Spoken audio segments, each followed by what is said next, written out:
Você vai numa festa, você vai ver, vai acontecer com você. Você vai estar numa festa, vai te falar, tá formigando aqui, vai te pedir, né, receita, alguma coisa. Vocês adoram fazer isso.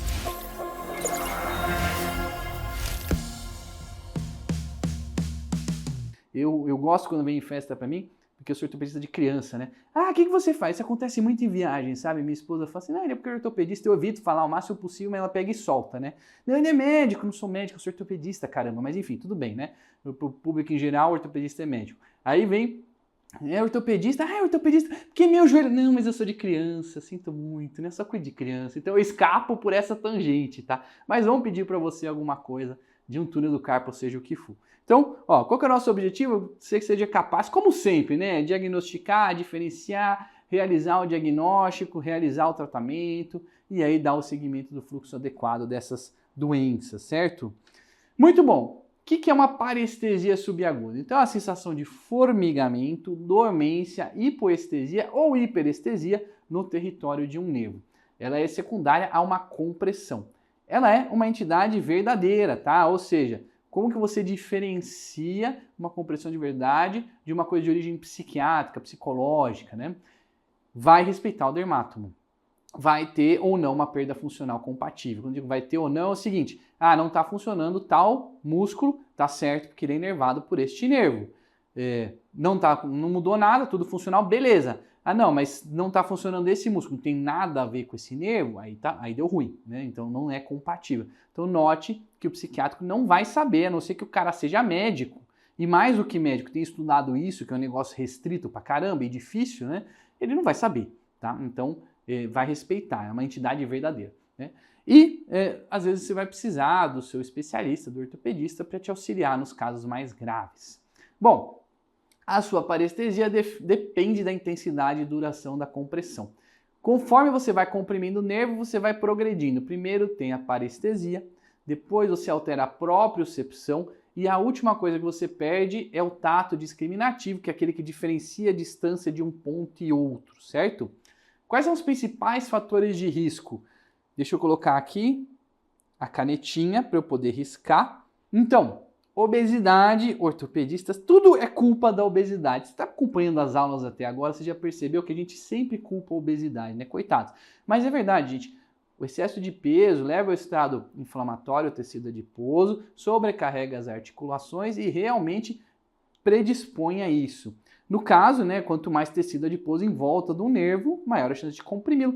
E a gente tem até o caso da parestesia que você tem aqui na região, você não está vendo, mas a região do cinto, na parte ilíaca anterior, a meralgia parestésica que a gente chama, mas lá da espinha ilíaca anterior superior, passa um nervinho sensitivo e os mais obesos têm uma tendência de comprimir, da mesma forma que o pessoal que usa cinto, às vezes muito magro com o cinto ou muito obeso, né, acaba comprimindo lá. Hipotireoidismo, por causa da embebição do local. Tabagismo, sempre culpado de tudo. Esse aqui você pode culpar mesmo, né? Porque tabagismo é uma desgraça. Ele compromete tudo que é possível e imaginável. Diabetes mellitus, porque você tem aquela lesão, vasa nervorum, lembra? E aí você vai tendo uma alteração neurológica. E o etilismo também, porque o álcool também lesa a bainha de melina e tudo mais. Vamos falar agora da mais comum de todas, que é a síndrome do túnel do carpo, que é o termo que a gente usa para os sintomas associados à compressão do nervo mediano no túnel do carpo, certo? É a mais comum de todas, disparado. Tá vendo aqui? Para quem nunca viu, prazer, este é o túnel do carpo. E aí onde passa o seu tendão, o seu nervo mediano e trilhões de outros tendões que estão lá por dentro, certo? O que você precisa saber? Quando você mantém uma posição muito assim, especialmente dormindo, muito assim, andando de bicicleta, já aconteceu comigo, né? Apoiando muito assim e fazendo aquele Stairmaster na academia, fica muito apoiado também, acaba formigando. Então você puxa o nervo, distende o nervo dentro do túnel do carpo ou comprime o nervo assim e você acaba levando a parestesia. E o nosso tratamento, já adiantando o tratamento cirúrgico, é isso aqui. A gente vai soltar o tendão, o ligamento transverso que tem aí e com isso você libera o túnel do carpo. Você tira o teto dele, né? O que é interessante você lembrar? Que o nervo mediano tem uma inervação específica, que é o quê? Essa parte palmar radial. Então vai pegar os 3 dedos radiais e a metade radial do 4º dedo, ok? Às vezes, se você tem uma inervação conjunta com o ulnar, então pode ser que não pegue uma parestesia do 4º dedo, porque o ulnar está compensando, ok? E uma coisa mais comum, na verdade, diagnóstico, a queixa mais comum que a gente tem é formigamento da ponta dos dedos, que é como ele começa. Note que ela pega também a ponta dos dedos na parte dorsal.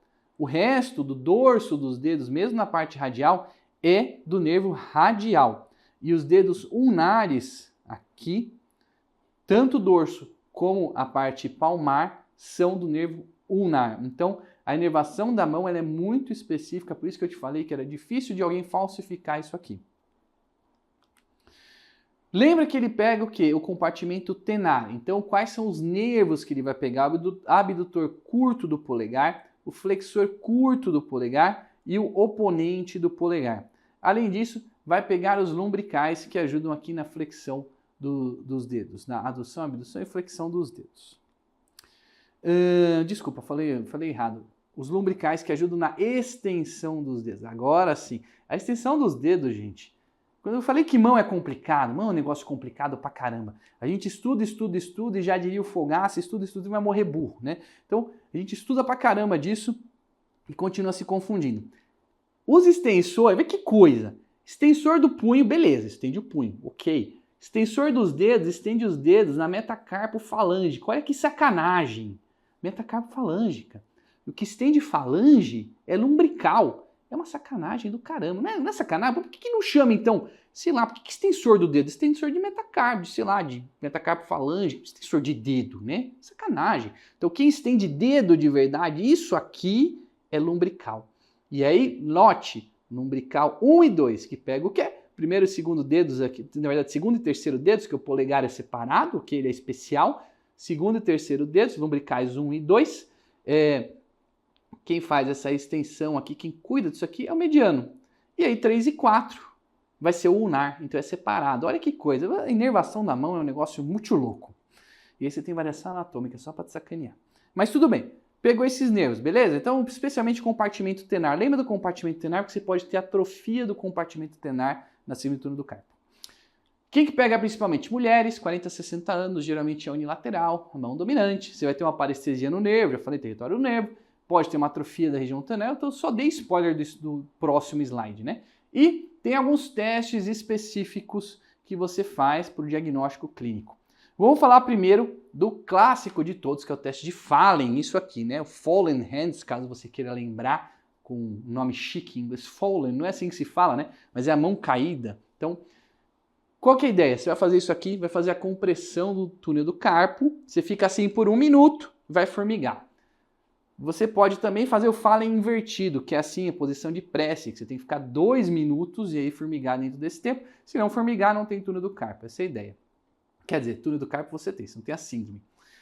Tem o teste de Durkheim, que você faz a compressão do túnel do carpo. Esse teste, o que é legal dele? Ele é o mais sensível, mais específico para o túnel do carpo. E você só precisa fazer isso por 30 segundos. É o que eu mais gosto de fazer. Eu seguro assim a mão do paciente, aproveito, leio a linha da vida, vejo se ele vai viver muito ou não, se ele é rico, se vai pagar mais na consulta, coisa e tal. Não, brincadeira, tá? Eu só faço o teste. Não sei ler mão. Mas enfim, faz a compressão, 30 segundos. E aí quanto mais rápido acontecer, mais grave a compressão do paciente, tá? E por fim você tem o teste de Tinel, que todo mundo fala dele, que você percute o nervo e vai irradiar pelo território.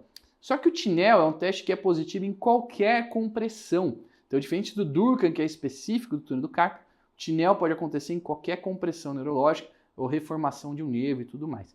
Então, o Tinel, inespecífico, mas ajuda no diagnóstico. Muito bem, o diagnóstico é eminentemente clínico, você não precisa fazer mais nada. Eletroneuromiografia é o quê? Quando você tem dúvida diagnóstica, quando você está pensando em operar, é legal você ter um exame adicional que te prove que tem uma alteração, mas para o tratamento clínico você não precisa disso não. O que você precisa diferenciar? Tendinite dos flexores, falamos exaustivamente de tendinite em outra aula. Osteonecrose do semilunar, negócio raro pra caramba. Como que você vai saber? Osteonecrose do semilunar. Pseudoartrose do escafoide. Para quem não sabe, são 2 ossos do carpo, tá? Você não precisa saber muito deles, só porque ele existe. Tem 8 ossos no carpo, tem vários nomes bizonhos, tá bom? E eles podem morrer, é muito legal. Você necrose deles, que beleza. E o escafoide pode quebrar e fazer uma pseudoartrose, é uma maravilha, né? Mas de qualquer forma, qual que é a grande diferença desses daí? Não vai ter parestesia. Você vai ter dor, não vai ter parestesia, tá? Tenossinovite Dequervain, a gente falou também, lembra? Teste de Finkelstein, dói pra caramba, né? A dor é aqui e não vai ter parestesia. Então, muita atenção que parestesia é exclusivo de compressão do nervo, certo? Como você vai tratar? Adivinha? Mesmo tratamento de sempre, né? Ortopedia é tudo igual, por isso que o ortopedista faz, gente. Se o ortopedista tem um limite, entendeu? Se é muito maior, a gente não chega, gente. Então é aqui, né? É básico. Eu receito sempre a mesma coisa. Um receituário para mim dura 1 ano, gente. Não uso, porque é sempre a mesma coisa, né? Então, dipirona, anti-inflamatório, fisioterapia. Imobilização. É interessante você tratar, você fazer uma imobilização do túnel do carpo. Por quê? Porque você vai deixar uma órtese em neutro. Lembra que eu te falei, de preferência, manda fazer a órtese, porque aquelas de farmácia são uma porcaria, tá? E você vai deixar aqui em repouso. Para não fazer isso, nem isso enquanto dorme. E às vezes durante o dia, se puder usar também, melhor. Isso vai ajudar a desinchar, a descomprimir o nervo. Lembra que se tem uma doença de base, você precisa tratar. Então, às vezes, o cidadão, ele tem artrite reumatoide, ele tem hipotireoidismo, você precisa tratar isso, certo? Senão você não vai resolver nunca o problema. Fatores de insucesso, mais velho, mais de 50 anos, você tem uma parestesia aí há mais de 10 meses, parestesia constante, e um Fallen positivo com 30 segundos. Então Fallen rapidão, né? Muito precoce esse Fallen, aí deu ruim. Cirúrgico, quando que você vai tratar? Deu ruim o tratamento conservador, né? Sintomas persistentes, perda de força, atrofia muscular efetivamente, vai fazer a liberação do túnel do carpo, negócio facílimo de se fazer, a gente deixa até o R1 fazer, não, brincadeira, não deixa não, mas rapidão de fazer, negócio bem tranquilo, tá? Se eu não deixo o R1, porque vai que ele erra o bisturi e pega o nervo, aí o sonho acabou, né? Mas é bem tranquilo de se fazer, via pequena, fácil. Vamos lá agora, então pronador redondo, estamos indo para um negócio menos comum.